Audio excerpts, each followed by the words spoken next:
వయస్సుతో వసంతమాడి వరించలే సరాలతో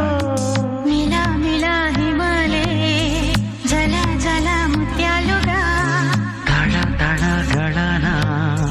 తటిల్లత హారాలుగా చేతులు తాకిన కొండలకే చలనం వచ్చనులే ముందుకు సాగిన ముచ్చటలో మూవను పలికెనులే ఒక స్వర్గం తల వంచి